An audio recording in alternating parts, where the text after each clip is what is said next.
आइए देखते हैं मतदान अभिकर्ता की नियुक्ति प्रपत्र 24 को जब मतदान अभिकर्ता हमारे पास लेके आएगा तो हम उसको देखेंगे कि वो एंट्री को कैसे उन्होंने भरा हुआ है, उसको चेक करेंगे और उसको अपने पास जमा करके फिर हम उनको एक मतदान अभिकर्ता का पास जारी कर देंगे। ये देखिए, ये प्रपत्र 24 है जिसे मतदान अभिकर्ता की नियुक्ति पत्र का प्रारूप ये है। इसी पे जो मतदान अभिकर्ता का पोलिंग एजेंट है इस प्रपत्र को वो भरकर ऐसे लेके आएंगे।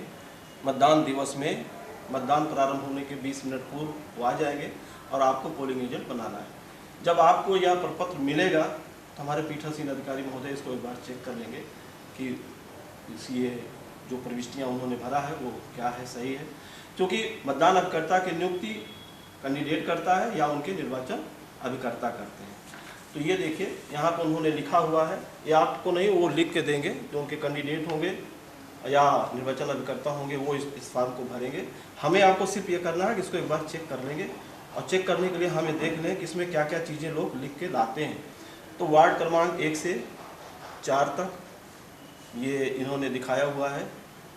और अब वार्ड क्रमांक 1 से 4 तक आप सोच रहे होंगे कि हमारे यहाँ तो वार्ड क्रमांक 1 से 7 तक वोटिंग हो रही है, तो ये निश्चित रूप से हमारे क्षेत्र पंचायत के प्रत्याशी होंगे या जिला पंचायत के प्रत्याशी होंगे, ये भी हो सकता है। तो ये देखिए, जिला पंचायत उन्होंने टिक किया हुआ है, हम अंदाज़ा नहीं लगा रहे। यहाँ से मैंने सोच लिया क्योंकि हमारे मध्य स्तर पे 1 से 7 तक है, लेकिन यहाँ पे ये 1 से 4 लिख रहे हैं। और आपने देखा होगा जो मैंने इसके पहले आपको दिखाया था, ये देख लीजिए, ये वार्ड 11 में 1 से 4 वार्ड के मतदाता हैं, तो इन्होंने वही चीज़ दिखाया था। ये वार्ड 11 के जो है ये इसके निर्वाचन अभिकर्ता हैं। तो ये यहाँ पे इन्होंने लिखा वार्ड क्रमांक 1 से 4 ग्राम प्रधान का नहीं कुछ किया, क्षेत्र पंचायत निर्वाचन क्रमांक नहीं किया, जिला पंचायत के निर्वाचन क्षेत्र क्रमांक 11 के लिए निर्वाचन। अब यहाँ देखिए लिख रहे हैं मैं निषिद्ध, ध्यान से देखिएगा, मैं निषिद्ध जो उपर्युक्त निर्वाचन में आगे काट दिया प्रत्याशी हूँ, अर्थात ये प्रत्याशी नहीं है, काट दिया ना प्रत्याशी हूँ। रमेश पाटीदार का जो उपर्युक्त निर्वाचन में प्रत्याशी है निर्वाचन अभिकर्ता हूँ। फिर से ध्यान दीजिएगा, मैं निषिद्ध, यहाँ पे पोलिंग एजेंट की नियुक्ति कौन कर रहा है, निर्वाचन अभिकर्ता कर रहे हैं, और निर्वाचन अभिकर्ता कौन है, निषिद्ध हैं। फिर से देखिए, मैं निषिद्ध जो उपर्युक्त निर्वाचन में रमेश पाटीदार, ये रमेश पाटीदार कौन है, उम्मीदवार है जिला सदस्य जिला पंचायत का, जो उपर्युक्त निर्वाचन में प्रत्याशी हैं। निषिद्ध कह रहे हैं कि रमेश पाटीदार जो निर्वाचन में प्रत्याशी हैं इनका मैं निर्वाचन अभिकर्ता हूँ। एतद द्वारा श्री अनुराग ग्राम मुरली, ये भी एक काल्पनिक डाटा है और आपको ऐसे जो प्रपत्र 24 मिलेगा वो नॉर्मल साइज के पेपर मिलेगा और आप उसको पेन से ही भरिएगा। मैंने इसके से भरा, आप पेन से ही भरिएगा। इन्होंने लिखा अनुराग ग्राम मुरली, मतदान स्थल क्रमांक 218 प्राथमिक पाठशाला मुरली पूर्वी विभाग, ये लिख दिया। और ये यहाँ पे अब आप देखिए प्रत्याशी को काट दिया है, निर्वाचन अभिकर्ता के हस्ताक्षर यहाँ निषिद्ध लिखा हुआ है, यहाँ मुरली, यहाँ दिनांक, निषिद्ध। ध्यान देंगे, जो कैंडिडेट चुनाव लड़ रहे हैं या उनके निर्वाचन अभिकर्ता जिसको आप इलेक्शन एजेंट कहते हैं, इनके हस्ताक्षर का स्पेसिमेन कॉपी आपको दी जाएगी। उस स्पेसिमेन कॉपी से आप इस हस्ताक्षर का मिलान कर लीजिए कि जैसे स्पेसिमेन कॉपी में हस्ताक्षर हुआ है निर्वाचन अभिकर्ता का निषिद्ध का, वैसे ही उन्होंने यहाँ पे दस्तखत किया है। अब आप नीचे आ जाइए, हमने काट दिया कर्ता, निषिद्ध है तो कर्ता, ये करूँगा, ये हो गया। यहाँ पे चूँकि अनुराग जो है मतदान अभिकर्ता है तो उनके हस्ताक्षर वो पहले से ही करके लेके आएंगे, लेकिन ये जहाँ डाट डाट हमने लगाया है, जब आपके सामने अर्थात पीठासीन महोदय के सामने प्रपत्र 24 वो मतदान अभिकर्ता ये व्यक्ति अनुराग ला के देंगे आपको, तो अपने सामने भी इनसे मतलब अनुराग से आप हस्ताक्षर करा लीजिएगा। फिर पीठासीन अधिकारी महोदय अपना हस्ताक्षर कर देंगे और यहाँ पे स्थान लिख देंगे, दिनांक लिख देंगे। ध्यान रखिएगा, 2 चीज़ें आपको करना है, एक तो चाहे प्रत्याशी ने इनको नियुक्त किया हो अनुराग को या निर्वाचन अभिकर्ता ने नियुक्त किया हो, इनके हस्ताक्षर की स्पेसिमेन कॉपी आपको मिलेगी। उस स्पेसिमेन कॉपी से ये हस्ताक्षर का आप मिलान कर लेंगे, पहली चीज़। दूसरी चीज़, मतदान अभिकर्ता हस्ताक्षर यहाँ करके लाएगा, अगर नहीं करके लाता है तो आप यहाँ भी हस्ताक्षर करा लीजिए, लेकिन यहाँ वाला हस्ताक्षर तो आप अपने सामने ही कराएंगे। और जब वो हस्ताक्षर कर देंगे तो इस प्रपत्र को आप अपने पास रख लीजिएगा और उनको एक मतदान अभिकर्ता का प्रिंटेड पास होगा वो आप जारी कर दीजिएगा। अच्छा ये होगा कि मतदान अभिकर्ता का जो एक प्रिंटेड पास होगा उस पर आप हस्ताक्षर कर दीजिए, अपने पीठासीन अधिकारी महोदय हस्ताक्षर कर दें, उनको कह दें कि अपने सामने यहाँ पे वो लगा के रखेंगे। मतदान अभिकर्ता के बैठने की व्यवस्था ऐसे की गई है जिससे वो मतदाता की पहचान कर सकें। निर्वाचन आयोग ये कहता है कि जो हमारे पोलिंग एजेंट होंगे वो मतदेय स्थल के अंदर इधर उधर घूमेंगे नहीं, कोई अगर उनको धूम्रपान या कुछ करना है तो बाहर जाके करेंगे, मोबाइल को अलाउ नहीं किया है। तो ये भी हमें ध्यान रखना है पोलिंग एजेंट के लिए। ये प्रपत्र हमने जमा कर दिया और उनको हमने एक मतदान अभिकर्ता का पास जारी कर दिया।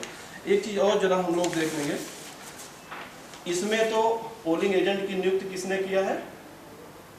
निर्वाचन अभिकर्ता ने।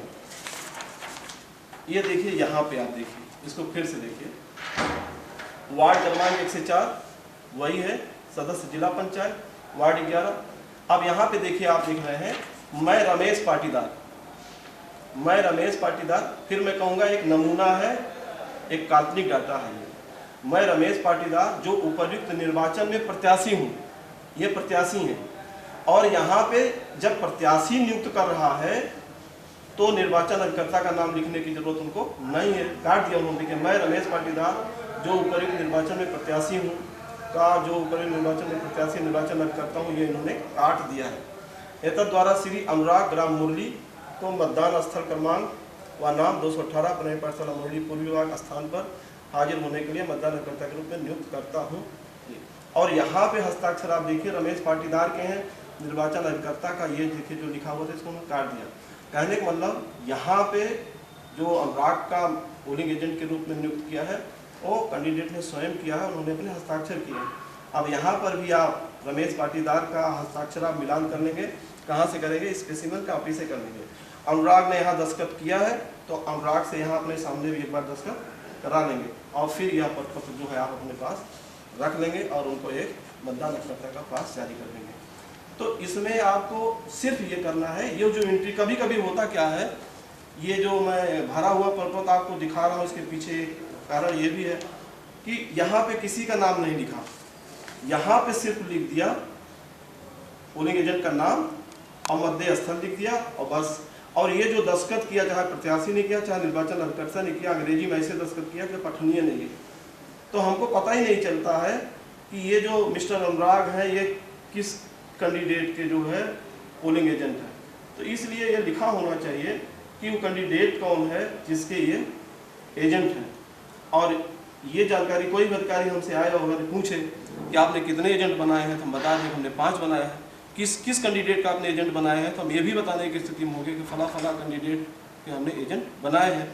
तो ये प्रपत्र जो हमने आपको भर के दिखाया प्रपत्र 24, ये भर कर लेके आएंगे, जो पोलिंग एजेंट है वो भर के लेके आएंगे आपके पास। आपको सिर्फ इसकी जो एंट्री है था जो इसमें लिखा हुआ है इसको आप चेक कर लेंगे। निश्चित रूप से आप सारे लोग इसको करते भी हैं क्योंकि प्रत्येक चुनाव चाहे ईवीएम से हो चाहे बैलेट पेपर से हो तो हम लोग एजेंट की नियुक्ति पोलिंग एजेंट की नियुक्ति तो करते ही और प्रपत्र भी भरते हैं। उसका नाम भले कुछ कभी अलग होता कभी अलग होता है, इस बार प्रपत्र 24 है तो इसको हम करते हैं। आप सारे लोग इससे भिज्ञ हैं, इसको जानते हैं। मेरा सिर्फ एकमात्र उद्देश्य है कि इसकी एक बार एंट्री हम लोग देख लें और हमारे रिकॉर्ड में आ जाए कि कैसे मतदान अभिकर्ता का हमें फार्म जो भरा भराया मिलेगा उसको हमको कैसे चेक करना है। फिर से आप ध्यान से सुनिएगा, ये फार्म हमें आपको नहीं भरना है, ये फार्म कैंडिडेट भरेगा या उनके निर्वाचन अभिकर्ता भरेंगे। हमें आपको पीठासीन अधिकारी को सिर्फ इस फार्म पे जो एंट्रियाँ लिखी हैं उसको चेक करना है। कैंडिडेट या उनके निर्वाचन अभिकर्ता ने जो हस्ताक्षर किया उसको स्पेसिमेन कॉपी से हमें मिलान कर लेना है। जो पोलिंग एजेंट है उसने हस्ताक्षर किया हो लेकिन एक बार हस्ताक्षर हमें अपने सामने करा लेना है। उसके बाद ये प्रपत्र अपने पास जमा कर लेंगे। जब संग्रहण स्थल पे हमारी सारी सामग्री जमा होने लगेगी तो उस समय भी यह हमारा प्रपत्र जो है प्रपत्र 24 भी हमारा जमा होगा। निश्चित रूप से आप सभी इस वीडियो के माध्यम से इसको देखेंगे और कैसे इस प्रपत्र को आप मतदान दिवस में, चूँकि पहला काम हम लोग यही करते हैं, सबसे पहले हमें एजेंट ही बनाना होता है और सबसे पहला काम मतदान दिवस में प्रारंभ भी हमारा यहीं से होता है। उसके बाद फिर मतपेटी सील करते हैं, फिर आगे की हमारी प्रक्रिया होती है। तो ये चीज़ें आप इसको एक बार देखेंगे, समझेंगे, चिंतन मनन करेंगे। यहाँ पे मैंने बहुत सारी एंट्री अभी छोड़ी है और आप अगर इसमें कुछ फेरबदल भी करना चाहते हैं तो आप स्वतंत्र हैं। प्रयास मैंने किया है कि आपकी समझ में ये विधिवत आ जाए और आप लोग ऐसे भरते भी हैं। मुझे पूरा विश्वास है आप इस वीडियो को ध्यानपूर्वक देखेंगे, चिंतन करेंगे, मनन करेंगे। आप सभी का बहुत बहुत धन्यवाद।